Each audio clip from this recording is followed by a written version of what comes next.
Hello, I'm Sean Lim, and welcome to After 10. Improving human rights in North Korea has long been a very challenging struggle. The United Nations has shined more light on this issue with its Commission of Inquiry, but what greater efforts are needed by the local and global communities? On tonight's After 10, we're joined by a human rights activist to hear about her story in fighting for justice. The UN Commission of Inquiry started its investigation in July, and Michael Kirby, the chairman of the commission, has called on the international community to take stronger measures to tackle North Korean human rights issues. Unspeakable atrocities in North Korea have been described by recent defectors.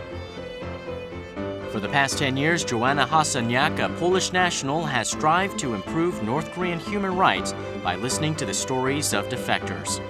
On today's After 10, we discuss what further measures are needed on the international stage to improve North Korean human rights.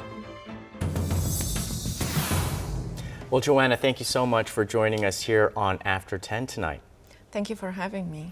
Well, you're a very well-known human rights activist here in Korea, but where are you originally from and how long have you been living in Korea? I'm originally from Poland, and I came to Korea in 2004. To South Korea, so it's my 10th year of continuously living in South Korea, actually. And so for this almost decade that you've been here in Korea, you've been working for the Citizens Alliance for North Korean Human Rights. Can you tell us a bit about the organization and your role in it? Yes, I actually came to work for the Citizens Alliance. I was invited by them to join them, and that's why I moved from Poland to South Korea. And it's the oldest organization in South Korea that was devoted to deal with human rights violations in North Korea, and well respected, especially internationally. It has this kind of two-track programs. One is international campaigns, advocacy efforts regarding human rights violations in North Korea, and telling international community about it, and also advocating with the UN bodies and also vis-a-vis foreign governments, and telling them of what is the situation on the ground. And secondly, the organization has been dealing with the fallout of the human rights abuses in North Korea, which means that many people actually have to leave the country. They cannot stay there. And we have our educational readjustment program for North Korean resettlers that are escaping North Korea and are coming here and resettling in South Korea. So as human rights organization, it's a little bit unique having this kind of two-track programs, but it's also very interesting because they are kind of cross-fertilizing. Well, let's rewind your biography back to before your Korea days. You grew up in Poland when it was a communist state and post-communism. What was that like? Well, my first memory actually, when I realized what kind of country I am living in, was in 1981 when martial law was introduced in Poland. I was almost 8 years old at that time, and I remember that seeing these tanks on the street, and I thought that martial law meant that there is a war in Poland. And I remember that I was very scared, and I asked my mom, what's happening? And she said, don't worry, it's not war, but you will not be able to go to school for a while, and it will be a little more difficult. I didn't realize how difficult it would be. Afterwards, everything disappeared from the shops. They introduced as a form of controlling the society and controlling the opposition in Poland that was growing against the communist system. They introduced, for example, rationing system. And then I was in high school, and one day they announced that, I remember the famous actress on TV announced, ladies and gentlemen, today the communism finished in Poland. And it became very famous, but as a high schooler, I didn't fully understand the whole transition, like economic, political transition, of course, but I could see immediately that the changes were coming economically. People, trying to selling things outside, even like putting simple tables, suddenly many things were available.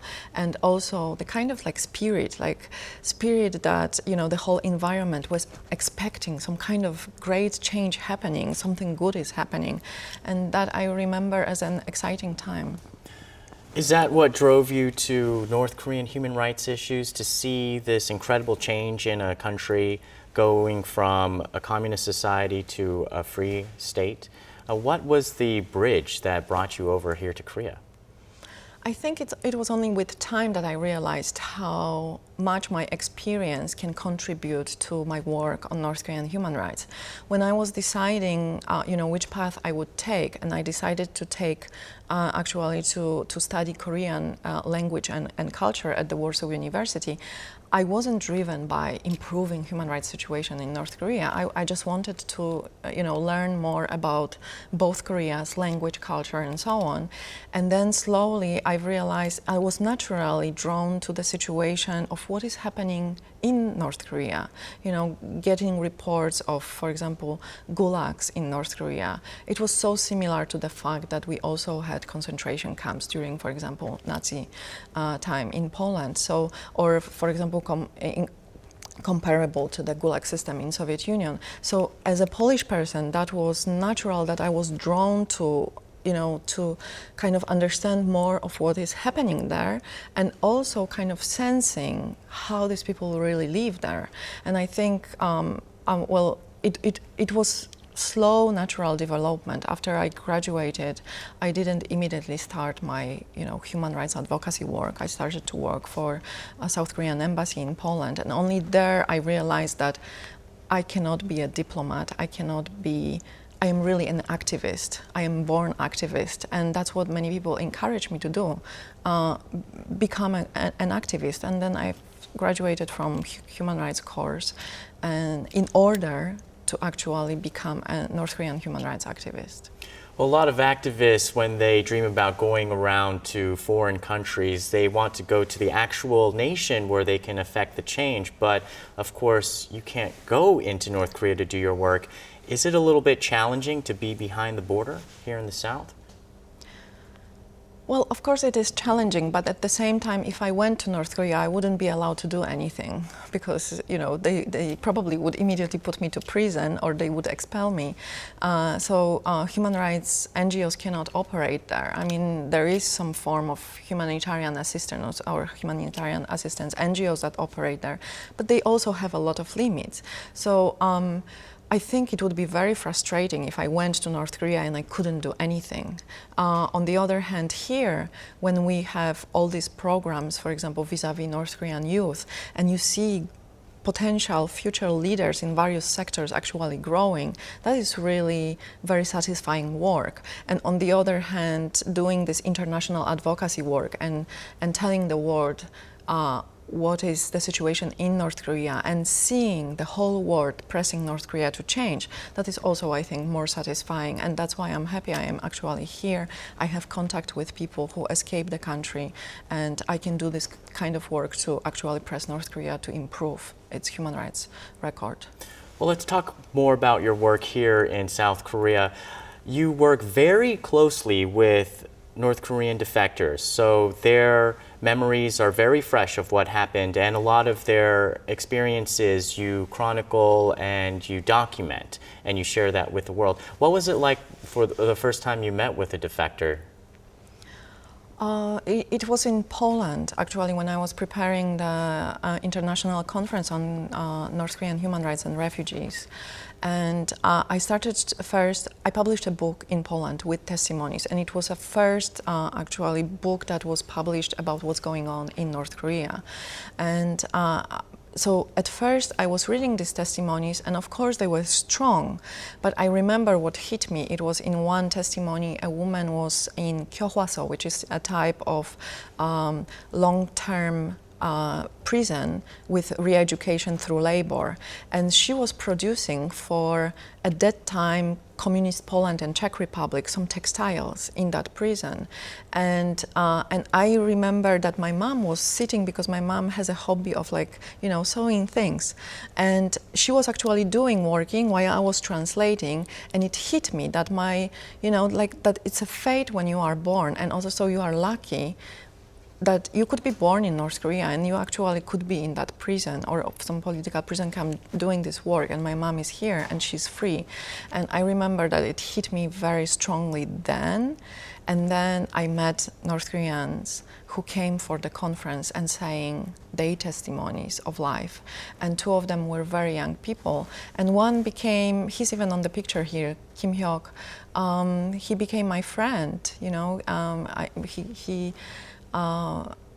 he graduated here from the university and now works for the Ministry of Unification. But it was the first time that I met him in Poland, and his history had very strong impact on me emotionally. So, from your experiences with North Korean human rights activists, what's most important to them? First of all, they are happy that they are free, that they have so much choice, that nobody tells them what they have to do any longer. Of course, this choice can be a problem because sometimes you have too much choice and you didn't have that in North Korea. But then at the same time, you are free to kind of create your life. And I think that's what is the most important. And secondly, for many of them, and especially for younger generation, education. Because in North Korea, they were not able very often to go to schools. Not necessarily because there was overwhelming hunger, but because of different circumstances. For example, their parents left to China, they had to take care of their siblings, or they were just left alone, and so on. And in North Korean schools, if you don't have really money to pay for many different things, you actually cannot go to school. So many of them actually do not attend schools. And here in South Korea, they can actually, follow their dreams. They can become whatever they want to become. And that is what is so exciting. I mean, on one hand, it's very sad to observe that somehow their childhood was taken away from them. On the other hand, it's so exciting to see how they grow. And I think the fact that they feel safe here, that they can do what they want, nobody tells them what to do, they don't feel threatened is the most important. So you've heard many countless tales of life in North Korea, and since we can't go there to do research directly, a lot of the research out there in the world are based on these testimonies. How do you go about sifting through them and verifying the accuracy of them? It's a difficult task, of course, but thankfully we have 25,000 of North Korean resettlers living here. So in the beginning, it could have been a challenge, but right now there are so many people that can cross-check the information that the other person is saying, and it's very easy, actually. I mean, very easy. Maybe it's overestimation, but it's easier to kind of cross-check whether the person really was that he or she claims he was, or that the experiences are real. And it happens very often that when you do these interviews, some person can tell you, oh, don't believe that person. I know what she was doing or he was doing in North Korea, or she's exaggerating, she never had this kind of experiences, because they know each other. Sometimes they were neighbors, and suddenly neighbor is coming and confronting the testimony of that person. So it's very interesting that you can cross-check a lot actually these days. And of course it is a limit because you only rely on stories of these people that are leaving the country. But on the other hand, you can talk to many people that come from across different provinces, different cities, different villages. So you can check whether the trends are similar, whether they are different across the country, whether some people say something strange that would mean that they have no idea what they are talking about, because you already have many human rights organizations have already accumulated certain level of knowledge, which means that they can immediately, when they hear something, they either have a feeling that there is something wrong with that, then they will go to kind of dig deeper whether this might be truth or not, or whether this is really a fake story or something that you cannot believe in. So we don't take everything. We don't take just as it is what they tell us. We just have to really cross-check every important information. Well, the United Nations was recently here in Seoul to conduct its own investigation based on testimonies of defectors, the UN Commission of Inquiry. Can you tell us a little bit more about your involvement in that process and your take on it? Well, we were preparing. Actually, Citizens Alliance for North Korean Human Rights was involved in advocacy vis-à-vis UN since 2003. So it was one of the first organizations that, together with the network of international organizations, lobbied in Geneva for establishment of as a mandate of a special rapporteur for the DPRK, the situation of human rights in the DPRK. And it happened in 2004.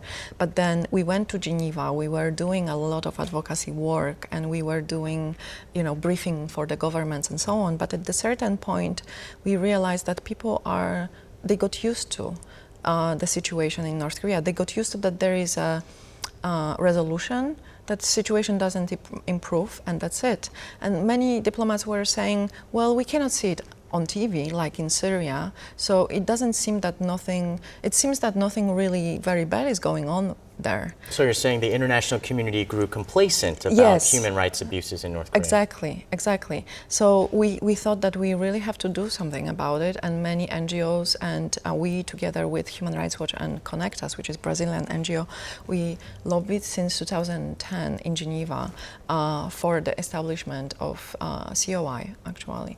And then in December 2012, Citizens Alliance and two victims of political prison camps met with Human Rights Commissioner Navi Pillai.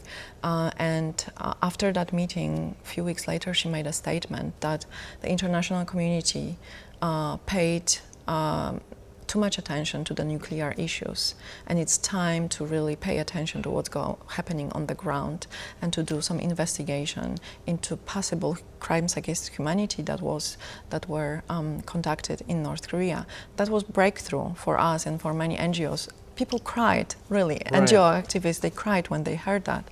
And that was, a basis for further actions vis-a-vis governments, to convince them that it's the time now to actually do something more about it, to show how serious the situation is, because people cannot see how serious it is. And that's what happened. So right now, the commission is independent, so we don't have any kind of big impact on what, on the way they conduct the investigation. They can talk to us, they can listen what kind of recommendations we have, and other NGOs, other experts. They will talk also to people who, for example, worked in North Korea, and other experts that have some first-hand information from there. And of course, they will look at the satellite photos and will hear testimonies of those who either were in the government in North Korea, or they were just simple people, or they were victims of that regime. And then they will prepare the report with recommendation. But what kind of and how strong the recommendations will be, we of course don't know that. It's a question of March 2014.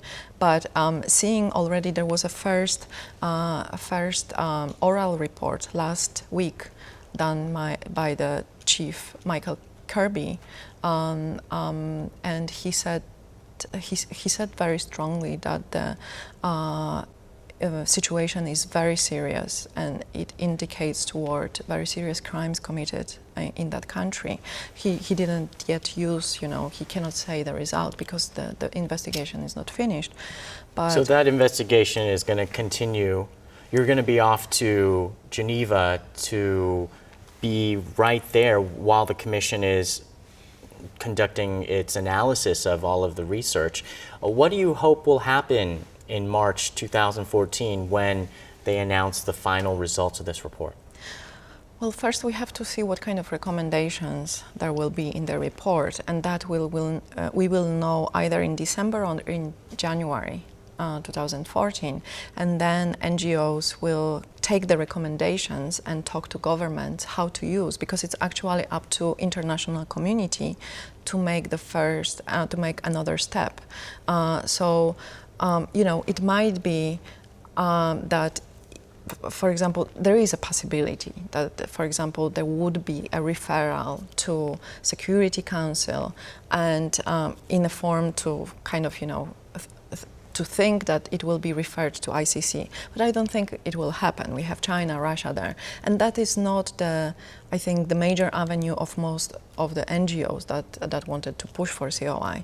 First of all, there will be an in-depth report that is important. Secondly, there might be some form of monitoring body being established to kind of, because right now we have only special rapporteur, which is alone, and he doesn't have much staff. He's working on volunteer basis. So actually, if we have more resources and monitoring system established of what's going on the ground, but also what neighboring countries such as China are doing to kind of contribute to further violations of human rights. For example, the fact that they deport people, it actually sends all of them to prisons, right? Or even political prison camps, and some of them will be tortured and some of them might be executed. So China also contributes to that. And if there is a monitoring body of what neighboring country are doing, what Laos has done in the past, sending, recently 9 children, orphan children, back to North Korea, how it contributed to these human rights violations, that would be important. That will be not only shaming North Korea, but also neighboring countries that they actually help North Korea to behave like this. So one of the goals that you're hoping will come out of this report is an investigative unit to let the international community have a clearer picture of what's going on in North Korea. But how do you guys also work with getting people here in South Korea to care about the issue of human rights? What do you think is necessary in that regard? Well, I think the work of the Commission of Inquiry will also have an impact on South Korean society to a certain extent, because for a very long time the issue of North Korean human rights was not on the agenda here, and it was not even covered by the media. And right now we have more and more coverage, also by the fact that the Commission is coming here, or they will publish the report. So of course the media will be interested in that and will be covering that.